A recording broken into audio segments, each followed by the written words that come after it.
Eis que conceberás e dará à luz um filho. Querido irmão, querida irmã, nesse dia 7 nós fazemos memória de Nossa Senhora do Rosário, a nossa comunidade também aqui no bairro Rui Barbosa.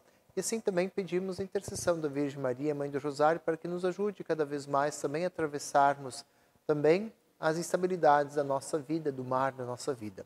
E assim também olhamos para esse evangelho que nos traz presente justamente a anunciação da Virgem Maria, para que ela fosse justamente a mãe do Salvador. Que nós possamos assim também sempre acolher a palavra do Senhor, possamos cada vez mais também darmos o nosso sim como Maria, para que também aconteça também a vontade e o projeto do reino de Deus.